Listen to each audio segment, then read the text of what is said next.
আসসালামু আলাইকুম রহমতুল্লাহ।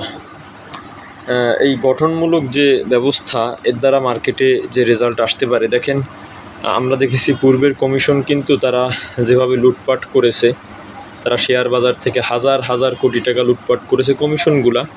এরপরে আমরা জানি অনেক ব্যক্তিবর্গ যারা দ্বারা ইন্ডিকেটেড করা একেবারে নির্দিষ্ট চিহ্নিত, সালমান এফ রহমান তার সঙ্গপঙ্গ মিলে বাজারকে যেভাবে লুটপাট করেছে, সেই জায়গা থেকে একটা স্পষ্ট কথা যে আমি বলতে চাই যে বর্তমান কমিশন, এই কমিশন এসে যে নিষ্ঠার সহিত যে পদক্ষেপগুলো নিচ্ছে, এই পদক্ষেপের যে রেজাল্ট, যে ইফেক্ট মার্কেটে আসতে পারে। দেখেন প্রথমত তারা পূর্বের সমস্ত পরিচালক, কমিশনার, তারা কিন্তু সকলকে আপনার অপসারণ করেছে, পদত্যাগে বাধ্য করেছে। এরপরে আপনার যে পদক্ষেপ তারা নিয়েছে আপনার মার্কেটে কারসাজি বন্ধের জন্য, প্লেসমেন্ট শেয়ারের ক্ষেত্রে, এবং রিসেন্ট দেখলাম বাধ্যতামূলক একটা ডিভিডেন্ড দিতে হবে, এবং ডিভিডেন্ডটা বাধ্যতামূলক নির্দিষ্ট সময়ের মধ্যে ডিভিডেন্ডটা দিতে হবে, এই ব্যাপারেও তারা বেশ স্ট্রং।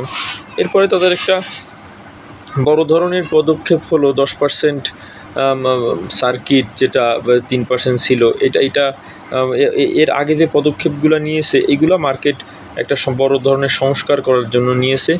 এর যে একটা ইফেক্ট আজকে আমরা দেখলাম যে তারা 3% সার্কিট উঠাই দিল, লোয়ার সার্কিট।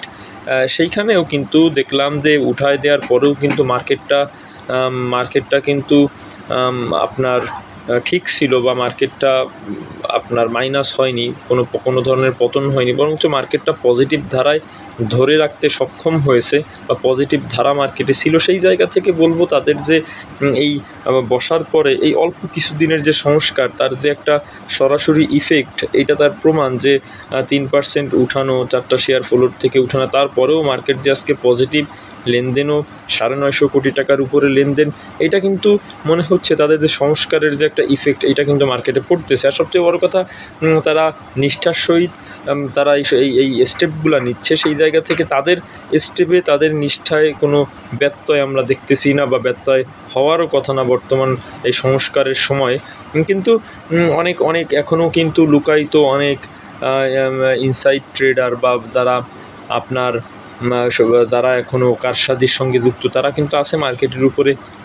তারা একটা ইফেক্ট ঘটাতে পারে, এরকম অ্যাবিলিটিতে দুদিনেই চলে যায় না। তবে এইসব বিষয় তারা যদি ওভারঅল যেভাবে হ্যান্ডেল করতেছে, সামনে আপনার বাইব্যাক আইন, আইপিও, এই বিষয়গুলো কি যদি তারা পরিপূর্ণ আরও করতে পারে, ডিভিডেন্ড দেওয়া, এই বিষয়গুলো পরিপূর্ণ করতে পারলে আমার যেটা মনে হয় যে সামনে মার্কেট অনেক দূর যাবে। সেটা আমার মনে হয় 6 মাসের মধ্যেই আমরা 1000 পয়েন্ট উপরে মার্কেটকে দেখতে পারি, এবং সমস্ত বিনিয়োগকারীদের লস কিন্তু সেখানে রিকভার হবে। সকলে ভালো থাকবেন, সুস্থ থাকবেন, এবং নিশ্চিত এখন অন্ততপক্ষে আপনাদের পুঁজি ওইভাবে কেউ হরণ করতে পারবে না, এই চিন্তাটা আপনাদের আর রাখার দরকার নেই। সেইভাবে বুঝে শুনে ইনভেস্ট করবেন। সালামু আলাইকুম রহমতুল্লাহ।